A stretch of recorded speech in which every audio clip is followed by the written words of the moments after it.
Lilita, bienvenida, muchas gracias por venir. No, al contrario. Juicio político a Cristina Fernández de Kirchner, la coalición cívica lo está encaminando.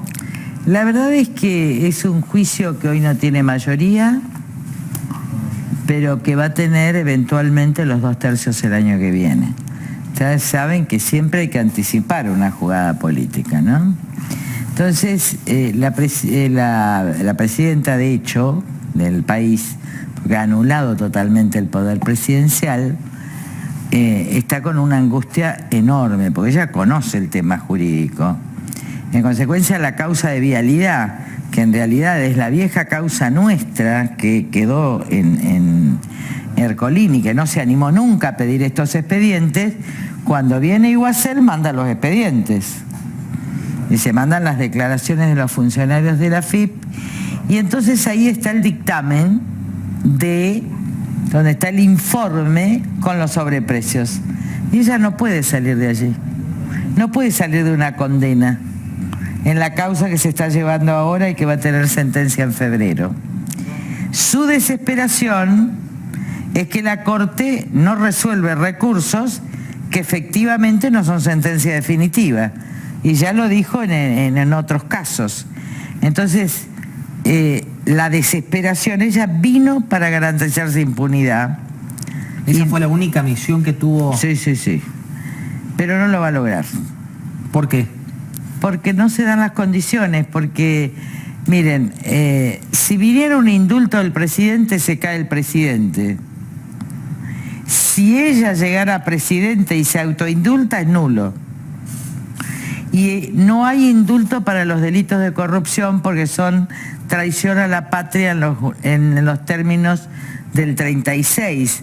Y porque ya la Cámara, este es un homenaje a Polo Schifrin, la Cámara Federal, donde nosotros nos presentamos como amicus en La Plata, ya determinó que los delitos de corrupción son imprescriptibles, con lo cual no son indultables como los delitos de lesa humanidad. Pero ella habla de lofer, habla de persecución.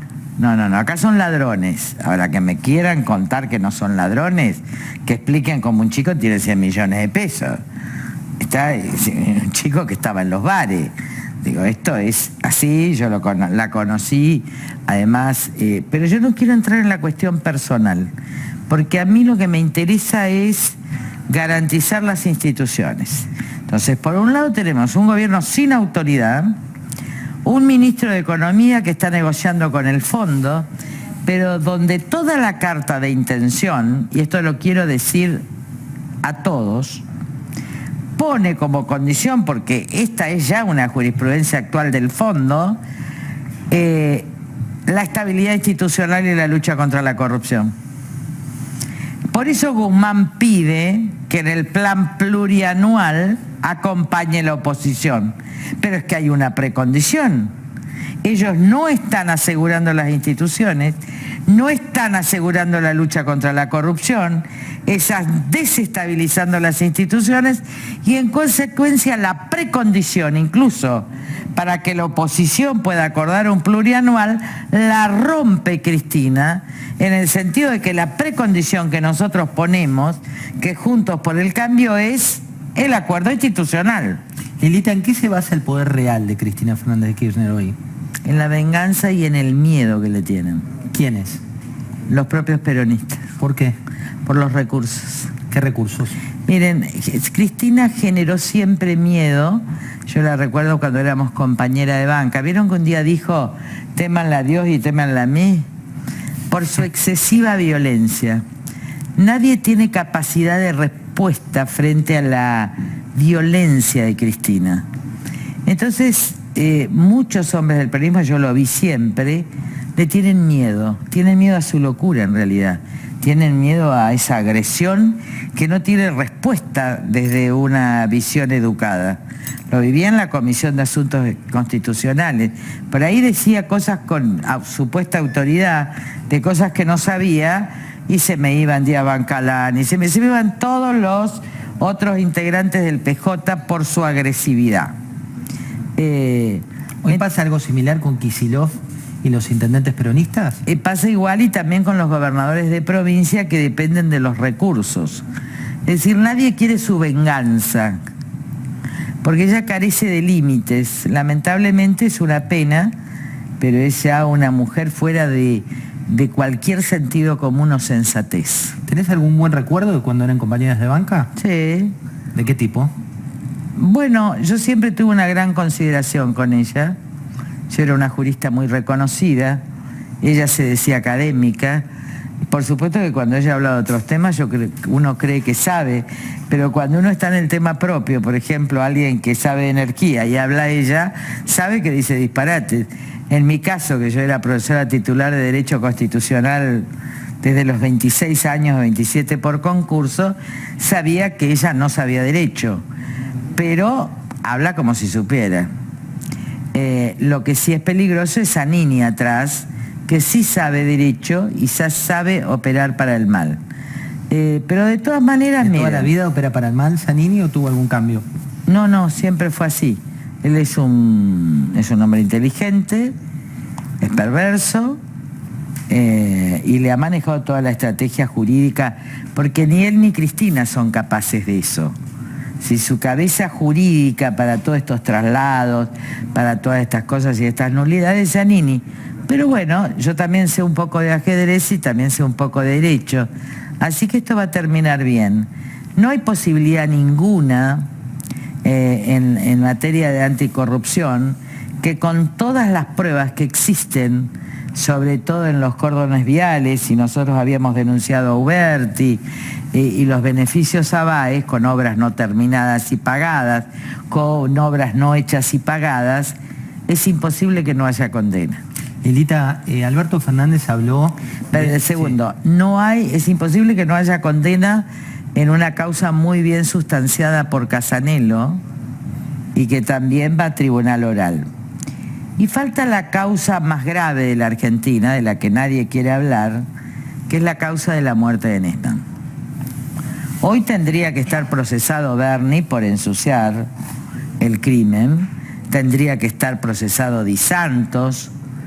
Yo le entregué a Pablo Lanuse incluso las fotos de seguridad interna de quien trabajaba antes en seguridad allí, donde entra una persona antes de Lagomarcino, donde alguien de la prefectura se lleva efectivamente los documentos. Campos está al costado y sale... ¿Quién entra antes? Es un chico de pelo largo, de rulos, pero se ve en las cámaras, está en la causa. Tayano ya hizo los cruces, confirma todo lo que yo digo. La organización, la inteligencia es iraní, que está prácticamente instalada a tal punto que Uruguay tuvo que expulsar a 2 o 3 porque todo prácticamente está tomado Montevideo por los iraníes. La conexión objetivamente era con Milani y con Aníbal Fernández y con Pocino, que es el que habla desde la mañana. Pocino y Milani eran medio parientes, porque yo creo que la hija de Milani, ¿cómo fue? La hija de Pocino estaba de novia, bueno, había un parentesco ahí con Nilda Garré, por la cual Pocino se lo presenta a Milani, y ahí hay un grupo, ¿no?, que nunca se llegó a investigar, pero yo dije, miren, Milani no me mate, Aníbal Fernández no me mate. Esos 2 días también, donde instruyen a la custodia, es todo muy evidente. Este es un crimen internacional. ¿Por qué decís que nadie habla? Tayano está trabajando bien, pero avanza despacio, porque realmente toda una sociedad tiene que respaldar a Tayano, que está trabajando bien, tiene la causa delegada. El problema que tiene Tayano es que una vez fue secuestrado un hijo para que mande la causa de enriquecimiento ilícito de Cristina Santa Cruz. Entonces debería haber una organización no gubernamental y además con influencia internacional, que en esto estoy trabajando, para que ese crimen. Ahora hay no un llamado con ese, es un suicidio. Hay miles de llamados de Cristina y Berni esa noche y el día anterior. Así que de esto no se sale. La causa de los cuadernos se ha salvado. ¿Temías por la causa de los cuadernos? No, pero sí, lo que pasó, nos quisieron involucrar de una manera, se imagina que yo soy enemiga del Magdalani en el sentido de haberla impugnado cuando fue a la comisión bicameral, por su relación con Larcher, en el Country Abril, íntimos amigos, cuando Larcher estaba con Cristina. Segundo, lo impugnamos al jefe de la AFI y a Magdalani, los senadores de la coalición cívica en el Senado. Yo no la saludé mientras fue diputada nacional. No la miré. La única vez que me equivoqué, porque pensé que era la CIDE, no era la CIDE, fue en un momento que la llamé y dije, reconozco este error, nada más, pero esto no significó para nada que yo considere una persona totalmente incorrecta, superficial, sospechosa, y cuando estuve en Paraguay en una visita oficial, tuve que eludir a la embajada argentina porque ahí había gente de Magdalani, pero yo tuve audiencias oficiales con el entonces procurador que estaba investigando una empresa que está ligada a Garceraín, que a su vez es el íntimo amigo y compadre, el testaferro de Aníbal Fernández. Estuve con la ministra anticorrupción, que es hermana justamente de la jueza fiscal, donde Biorce, que es pariente directo de Magdalani, negoció la venida, la entrega de este hombre del triple crimen, que ¿cómo se llamaba? No recuerdo, pero sí salió publicado, ahora lo buscamos con la producción. El que quedó sin, realmente no, fue acusado por la efedrina, porque era un gran importador de efedrina, pero quedó libre del crimen, que es el que lo saca Serra. Entonces, hay muchas causas de las que no pueden salir. Y están ahí, no se pasa. La Corte no hay número para juicio político y en todo caso hay un solo juicio político que sí tendría andadura, que es el de Lorenzetti, donde se podrían conseguir los 2/3 en diputados. Entonces, ¿qué hace Lorenzetti? Lorenzetti negocia con Fernández para sacarlo a Rosenkrantz y arreglarle las causas, porque también hay mucha investigación sobre 300 sociedades vinculadas a la salud que conectan toda la trama de negocios a través del hijo y los negocios de la salud con Parra en todo el norte de Santa Fe. Y esto está en instituciones del Estado. Yo no accedí a la documentación, pero está. Pero está y queda abierto. ¿Te sumás con una pregunta? Sí, volviendo al inicio de esta conversación, que tenía que ver con el pedido que van a presentar de juicio político contra Cristina Kirchner. Hace un ratito lo escuchábamos acá en Terapia de Noticias a Germán Garabano, que decía que él no estaba de acuerdo con que el camino fuera el juicio político. Mire, ¿puedo contestar? Germán Garabano es un imbécil. Cuando yo digo que Germán Garabano es un imbécil, digo que es una persona falta de inteligencia.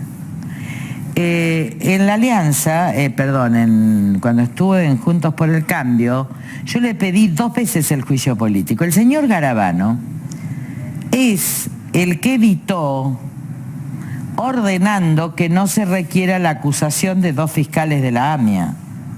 Es el que obligó a la única persona que era la querellante, porque yo le entregué mi jefa de gabinete, hoy diputada nacional, Mariana Stillman, para que solucione el juicio de la AMIA, porque no estaban, y ella se hizo cargo y después interfirió.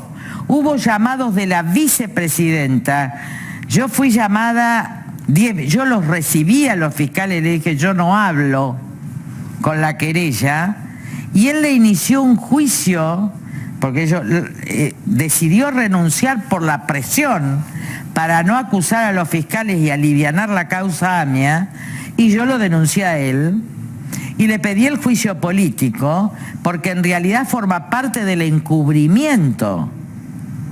El Estado no, finalmente la Cámara lo condenó, pero no los acusó. Lilita, mi consulta iba dirigida, Garabano. Mire, Garabano no es político, no tiene la menor idea de los tiempos políticos.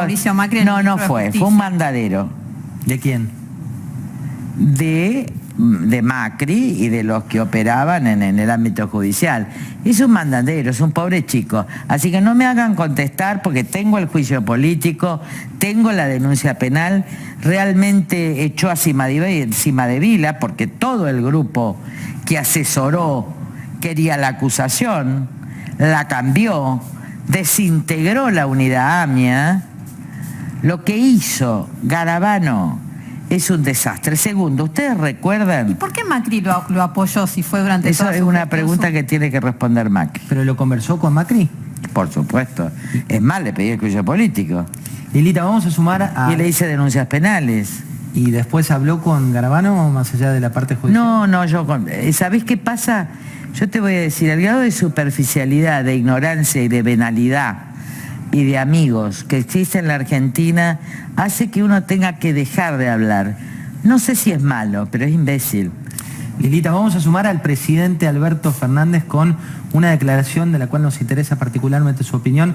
Veamos qué es lo que decía. Todos ustedes saben cuánto yo valoro y quiero a Hugo. Hugo es un gran dirigente gremial. Nos hicimos amigos en años en que él ya era dirigente gremial y buscaba y peleaba por los derechos de sus representados, y yo era jefe de gabinete. Y la verdad es que no hubiéramos podido hacer lo que hicimos con Néstor si Hugo no hubiera estado al frente de la CGT en aquellos años. ¿Qué opina de estas imágenes? Es que efectivamente son íntimos amigos. Miren, el señor presidente efectivamente no muestra ninguna competencia ni para ser hombre ni para ser presidente, pero hay que sostenerlo porque es el hombre elegido para ser presidente de la Argentina.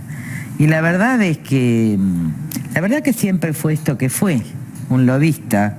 No se olviden que empezó con Cavallo, él es capaz de acordar con cualquiera, pero yo no le tengo rencor, es el hombre que más me persiguió a mí. Las mayores operaciones, incluso en sus relaciones con algunos editorialistas, un editorialista de Clarín, fueron terribles.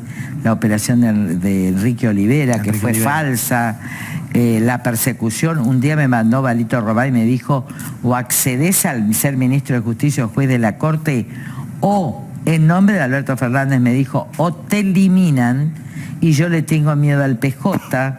Y yo le contesté a Balito lo puede decir, yo voy a ser linchera, Balito, pero nunca voy a ser cooptada por un ordinario con bigotes y además chanta. Pero esto lo retiro ahora porque es el presidente de la República. Ahora, sin rencor, es lo único que tenemos. Todo lo demás, ustedes vieron que un día dice una cosa. Me preocupa mucho la salud del presidente porque en este sistema de decir, de no decir, de no hablarse, de hablar con Cristina, es un gobierno sin rumbo y sobre todo es un gobierno sin autoridad. Autoridad no tiene él porque miente todos los días. La mentira te saca la autoridad. Yo por eso ya presenté las horas completas. Y diga, acá está cada uno de mis discursos, de mis denuncias, y me pueden decir cualquier cosa, menos que me contradije en alguna oportunidad, salvo mi cambio en la ley al arrepentido, que una cosa fue 15 años atrás y cambié con el avance de las mafias y los resultados que había en el mundo. Lilita, esta imagen, la que estamos viendo ahí, que está Cristina, seguramente la viste, la semana pasada. Cristina, cuando sus manos obran como obran, miren cómo está. Miren cómo se les mueve la pierna, miren cómo está. El estado de tensión de Cristina es indescriptible. La cara de Cristina muestra una cara de venganza y de un enorme resentimiento que no le encuentro. No, ya a esta altura no le encuentro, me da mucha pena, pero es esto. Mercedes Marcó el Pont denunció una persecución por parte de la AFIP de Macri contra Cristina. No, la AFIP de Macri lo que hizo, la AFIP de Cuccioli, que fue un gran dirigente, y de Abad, que nadie puede discutir que ha sido el mejor funcionario público de la Argentina, nosotros habíamos pedido que se investigue. Es decir, lo que no se investigó antes y lo echaron a Mesikoski, ¿recuerdan? Bueno, se siguió investigando. En consecuencia, los funcionarios de la AFIP fueron y declararon. Por eso que aunque se te retire de la querella, la AFIP ya no sirve. y ella la acusa de traidora, lo que la obliga a Marco del Pon a iniciar una denuncia de persecución. Pero lo cierto es que ya declararon funcionarios de la FIP sobre la situación de Báez, sobre la situación de Cristóbal López. Estamos avanzando mucho con Echegaray, ya hay una causa. Y creo que también hay que avanzar en una causa que son las de Jai. ¿Se acuerdan que se obligaba a dar coimas? Bueno, esas coimas de las de Jai se cobraban en un edificio de Puerto Madero, que todo el mundo está escondiendo toda esa información con las sociedades y las tarjetas que integramos cuando acusamos a ellos y a Ramos Padilla, donde efectivamente estaba D'Alessio. Y donde efectivamente había otro que se decía abogado, pero el local lo manejaba Marcelo Mayo, jefe de Hinchadas Unidas, y lo manejaba Rudy Ulloa. Ahí se cobraban, no se olviden que Echegaray era socio de Rudy Ulloa. Ahí se cobraban las coimas de las de Jai. Y yo realmente lo recibo a D'Alessio, porque sobrino Andrés D'Alessio, uno de los más grandes juristas de la Argentina, amigo mío de los años 80, porque era secretario de la Corte, es el autor de la doctrina del árbol envenenado, ha sido decano de Derecho, yo he sido jurado incluso en concursos de derechos humanos del padre de Ramos Padilla, un hombre bastante maleducado, guarango, estaba asesor de Alfredo Bravo. Entonces, ahí se demuestra cómo hay que seguir investigando ahí, y ya estamos en quienes lavaron el dinero por parte de Echegaray, pero no podemos decir nada, ni el lugar donde está. No, está en marcha. Lilita de Ramos Con Padilla medidas de en el prueba. juzgado electoral de la provincia de Buenos Aires, ¿qué implica? Bueno, lo de Ramos, primero hay que reivindicar y hay que defender la libertad. Miren, yo puse la mano en el fuego el primer día de Daniel Santoro. Creo que el error... Que tuvo una reivindicación muy fuerte enorme con un fallo. El único error fue que al ser sobrino de Andrés, yo no pensé que era un mafioso. Lo que me pareció un poco delirante, por eso yo desligo de toda responsabilidad a Pablo Oliveto, porque yo lo escuché 2 minutos y miren lo que me di cuenta. Él me quería vender cosas mentirosas del triple crimen, porque él dice, yo sé cosas del triple crimen. Y me empieza a hablar, incluso me nombra a Menchi, que está con él en la asociación ilícita. Inmediatamente, como yo conozco esa causa con las presiones de Aníbal, con las presiones de la mujer, incluso miren, este Bidone no pide la detención de este hombre que después está fuera por orden de Falvo, están las pruebas de los fiscales. Había sido que ahora después entendí. Yo me desligo y lamentablemente, por ser presidente de Bloque, por tener además ser fundadora de Juntos por el Cambio, a la gran investigadora que tuvimos nosotros durante todos los años, que es Paula, y que además es una persona tan noble y tan buena, hijo de Andrés D'Alessio, pero ella le pide, él que denuncie lo de gasoductos, creo, o gas. Momento. Y nosotros dijimos ya no. Nosotros ya hicimos todas las denuncias, no. Entonces después se va unas veces a la aduana, dice que es amigo mío, pero porque Daniel lo lleva una tarde a mi casa por el tema del triple crimen. Cuando uno investiga, obviamente recibe a personas, muchas cuales están incursas en delito. Ahora, yo soy funcionaria pública y yo inmediatamente anuncio. Lo que pasa es que me di cuenta que no era gente de la DEA, me di cuenta inmediatamente que me estaba vendiendo mentira. Pero él sabía cosas porque él formó parte del gobierno de Infran y él formó parte del gobierno kirchnerista y él también formó parte de del cobro de las de Jai. Están todas las tarjetas. ¿Qué hace Martínez de Giorgi que sustituye a Bonadío? Dice, Carrió no puede ser querellante porque finalmente el delito de obstruir la causa de los cuadernos no llegó a cometerse, claro, porque lo anticipamos. Si no hubiera... Pero la otra parte de todo el cobro de las de Jai, de las tarjetas, de Rudy Ulloa, de la conexión con con Echegaray, tiene que ser investigada. Eso está cubierto. Después ya hay denuncias hechas que seguramente las puede explicar Paula y Juan con mayor precisión, en la misma causa de la obra pública que trata ella de nulificar. ¿Por qué? Porque los únicos funcionarios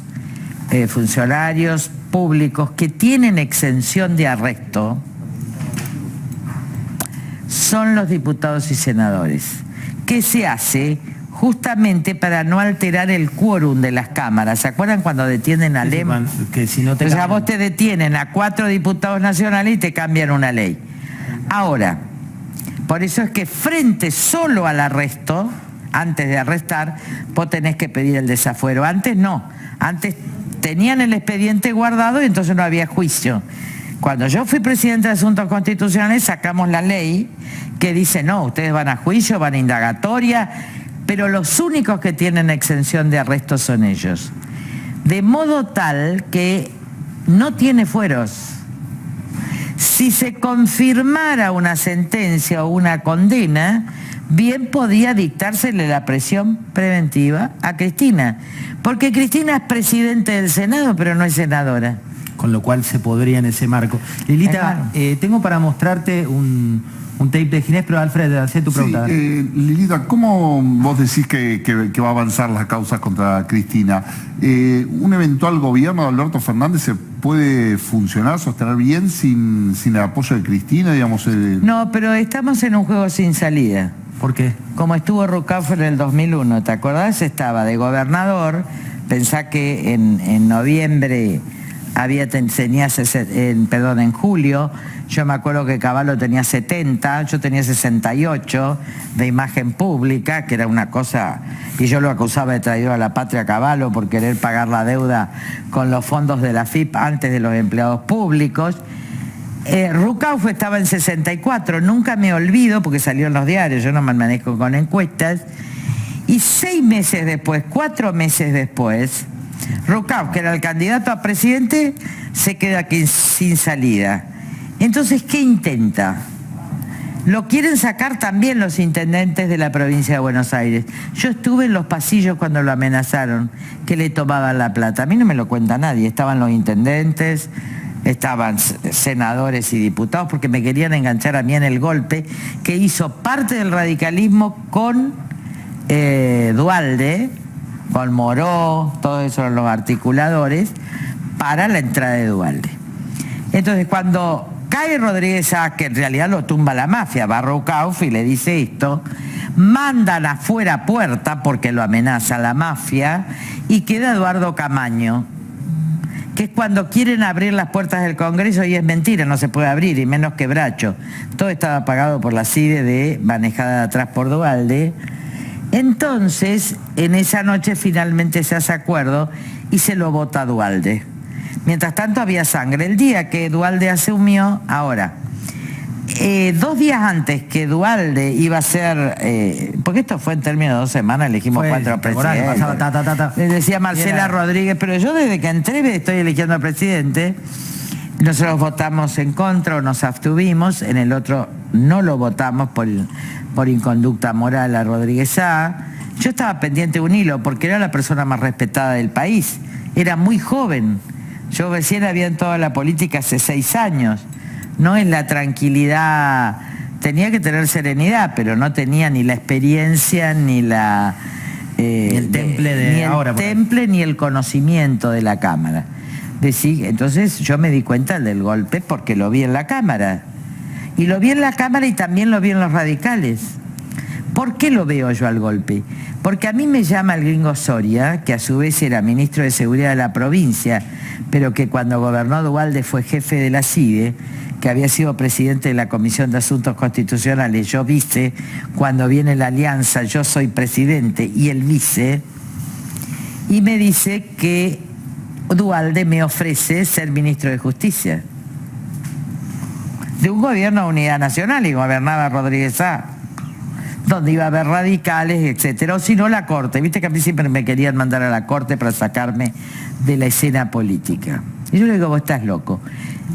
Con lo cual yo sé perfectamente que a la semana siguiente iban a ganar lo que se llama el grupo devaluacionista, ¿no? Y ahí gana Duhalde y fíjense que cesan las muertes.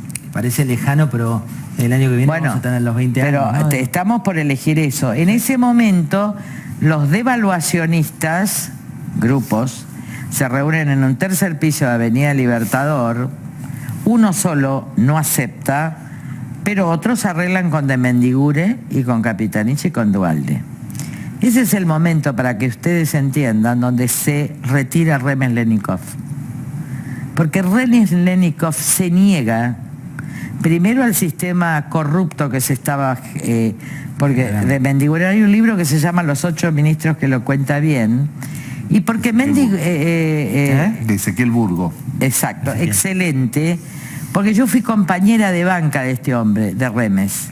Y él quería que los que tengan espejo en dólares afuera pagaran, porque la fuga de capitales fue total. Y sin embargo, de Mendiguren quería la devaluación asimétrica, para que la gente entienda qué es. La gente que salió miles de dólares afuera, saldó en pesos, con un dólar a 4, sus créditos, porque estaban dominados todos los bancos con créditos de las grandes empresas. Estoy hablando de Repsol, estoy hablando de Denor, estoy hablando de las grandes empresas argentinas. De modo tal que creo que vienen momentos más parecidos al Rodrigazo, ¿no?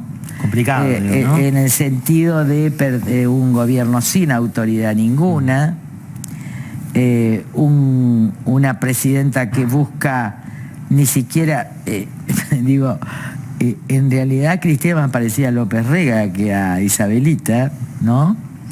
Una mujer que busca la venganza, pero que tiene miedo al poder, que puede ir presa, que va a ir detenida domiciliariamente, seguro, cuando llegue la condena, porque le llegarán los 70 años. Yo no, yo puedo ir presa cuando quieran, cuando me detengan, estoy lista. ¿Y Vudú va a volver a la cárcel o se va a quedar en la casa? Mire, a mí a esta altura, este proceso donde estaban todos los ladrones presionando como turba, no por la justicia, sino por la impunidad, muestra la Argentina. A mí me preocupó de los últimos tiempos, lo que más me preocupó es la toma de la Casa de Gobierno por los Barras Bravas. La imagen del velorio de Maradona. Porque se cortó, miren, los únicos que tuvieron esa imagen en la Argentina fueron los militares. Yo recuerdo siendo chica el golpe a Ilia, cuando entran, ¿no? Y después Emma Ilia cuenta, y yo lo escuché de él muchas veces, cómo entran, no recuerdo ahora quién eran los generales, cómo sucede. Ahora, nunca nadie traspasó eso de esta manera. Ahora, ver esa imagen con un presidente del megáfono, con las barras bravas, viola determinados símbolos. La Casa de Rosada no se toca. Es un símbolo de la democracia. Ahí lo vemos a Diceo, de fondo lo tenés. ¿Está? Y la imagen del megáfono. Entonces, la situación es grave, la situación económica es gravísima. Sí. Lo que está haciendo Guzmán es bajar el dólar, pero por ejemplo, vamos a ver el dólar al año que viene. No hay rentabilidad al campo, porque el acuerdo fiscal mantiene prácticamente todos los impuestos, con los niveles de impuestos, más impuestos a los ricos, directamente a un precio a 80 con menos retenciones, a un precio de 60, con insumos que no se venden al dólar comercial, sino que ya anticipándose a futuro están vendiendo a 150. El campo no tiene productividad y además va a una sequía extrema. Lilita, vamos a ir a una muy cortita tanda y te voy a preguntar por Ginés. Tenemos preguntas también judiciales. No, pero este tema es muy importante. Volvemos de la tanda y porque no va a haber liquidación de dólar como están pensando. No, porque si digamos, no es solo cerrar la salida de dólares, sino que no van a llegar. Así es. A eso te referís. Breve tanda y volvemos con más Lilita Carrió explícita. Fuera de la tanda seguíamos hablando con Lilita y Paz Rodríguez Niel. No diga de qué estábamos hablando. No, de eso no vamos a hablar. Eso queda solo para nuestros asados. Paz. Sí, vos dijiste que estaba jubilada de la política, pero que si la República así lo requería, volverías. ¿Pensás ser candidata el año que viene? Y puntualmente, ¿pensás la posibilidad de ser candidata en la provincia de Buenos Aires? Primero, del único lugar que podría ser candidata es por la provincia del Chaco o por la provincia de Buenos Aires. Yo ya no puedo ser más candidata por capital. Porque mi domicilio ya está hace 2 años y yo nunca violé la ley en la provincia de Buenos Aires. Tenía doble residencia hasta hace 2 años, pero hace 2 años que no tengo más ninguna residencia en Buenos Aires. Yo creo que nos estamos adelantando a candidaturas. Creo que lo más importante es seguir este proceso trágico con mucha templanza y mucha serenidad. Por eso yo quiero transmitir serenidad. Primero, Juntos por Cambiemos va a estar totalmente unido, más allá de algunas posiciones. Monzó, Iglesias, A ver, Macri. lo importante es que el grupo más central de la fundación y de los líderes en serio que gobiernan provincias, que gobiernan la capital, que han gobernado, estamos en una sinergia total. Yo me llevo y converso con Patricia, así que digo, en esto también soy amiga del que fue ministro de Cultura, ¿cómo se llama? Que fue mi amigo de hace 35 años. No, pero ahora me sale abogado porque estoy en la ciudad. Pero, Avelluto, Pablo. No, el otro.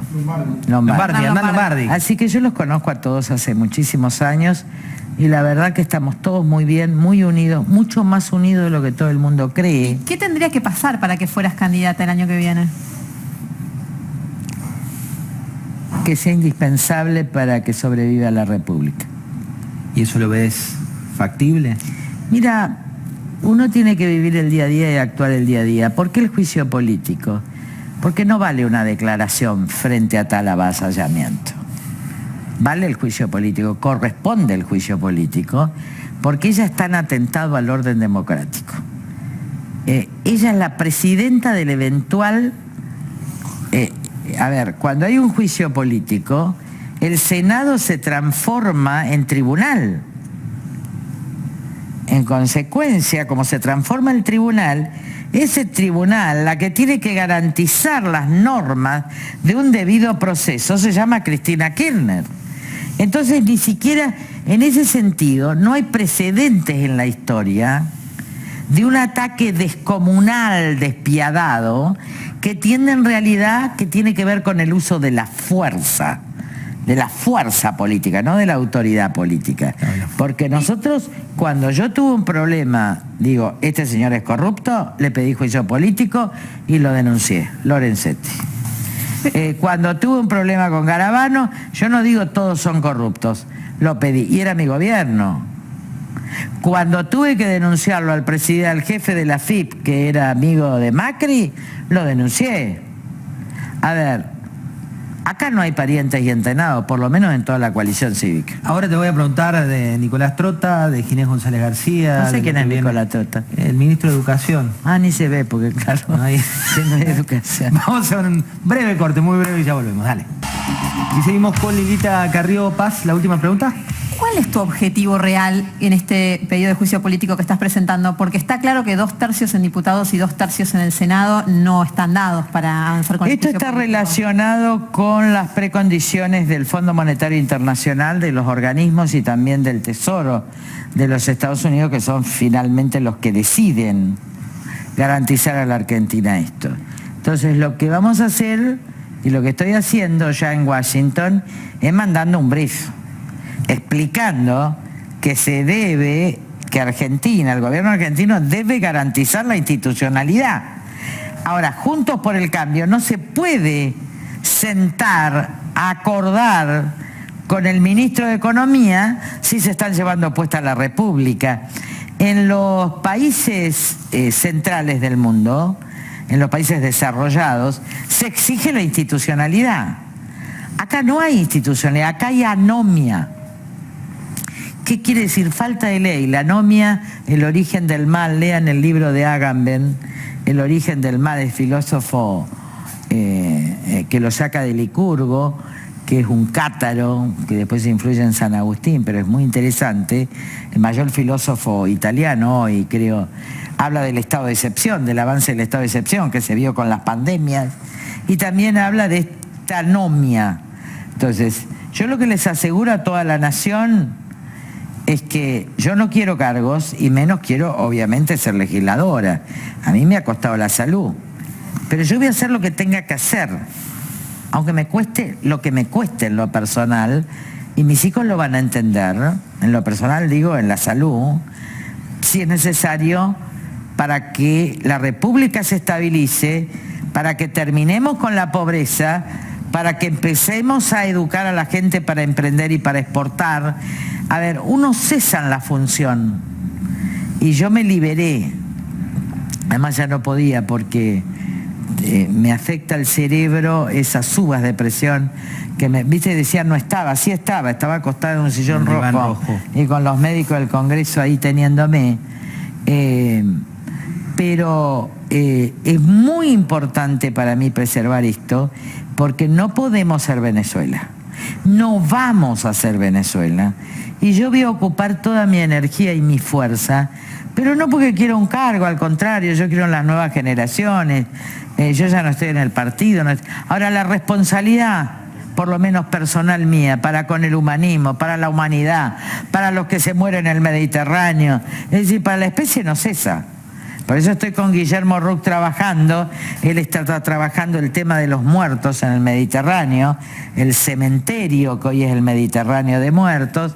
Entonces yo lo mando a Guillermo y hablamos con un gran acuarelista, el acuarelista del siglo en la Argentina, tiene 90 años, un genio, y yo le mando esto de Ghana, decirle, mirá que el genocidio empieza en el Sahara, y todo el simbolismo del desierto. Está desarrollando una obra extraordinaria y creo que la va a terminar este gran pintor. Y bueno, viste, yo estoy entre las telas, el arte, los amigos, las fiestas de fin de año. Lilita, viene mi madre, que casi tiene 89 años, que va recién a conocer mi casa y que se va a quedar 2 meses. Es la primera vez que estuve con mis 2 hijos más chicos durante 1 año, cosa que en cualquier familia pasa, pero a mí no me pasó durante 25 años. Y yo no tengo la fuerza, pero Dios me la va a dar, yo que tengo eso. Vamos a saludar, Lilita, ya para despedirte, a Carola Gil. Carola Gil es conductora de Lo que el día se llevó, alguien a quien queremos mucho aquí en La Nación. Carola, ¿cómo anda usted? Hola José, estaba acá escuchando a Lilita con todo el living. Mira, la estamos sumando a Lilita porque te quiero contar un dato. Vos sabés que ellos hablan mucho de cultura, es como otro mundo. Ya te pones en el mood previo para pasarla bien. La política a veces no, yo vivo en la cultura, bueno, y hago política. Pero, ¿sabés, Carola, que va a lanzar Baililitas? Es una marca de ropa. Sí. ¿Podés creer? Se mete en el mundo de la moda. También. Sí. Pero entre todo lo que dijo que hacía. Sí. Ah, no, y falta otra, que es la línea de cremas, y me falta la línea de porque voy a hacer los platos pintados, pero vamos a hacer varias. No, bueno, las chicas que están cosiendo van a tener, ¿saben qué voy a hacer? Participación en las ganancias del 20%. Y voy a pagar el 10% del costo la cosa. Entonces, cuando vos vas a uno que te cose, te cobra 100 pesos. Acá se va a pagar 1000. Carola, esto le va a dar prosperidad a las propias costureras para que ellas también tengan sus empresas. Lamentablemente ahora se nos traba todo. Acá, Lilita, un día. Si vas a ir a mostrarle todo algún día. Por supuesto, va a ir Mariana. ¿Está Mariana ahí en ese programa? Está Mariana es... Hola, ¿no? Lilita. Ahí está Mariana, que es la más linda y la más buena de todas las modelos argentinas de todos los tiempos. La más inteligente periodista. Y su marido me hizo muchísimos reportajes, tiene profundidad, tiene un marido fanático de la coalición. Carola, un dato que te doy, la marca de ropa dice que va a ser muy chic, vos que sos de esa liga. Para grandes. Muchas gracias. Bueno, te dejamos en tu programa, besote. Gracias, José. Y perdón por pasarnos un minutito, beso enorme. Todavía no le doy feliz Navidad porque vengo el domingo, pero quédense tranquilos que estamos a cargo. Beso. Gracias, José. Chao.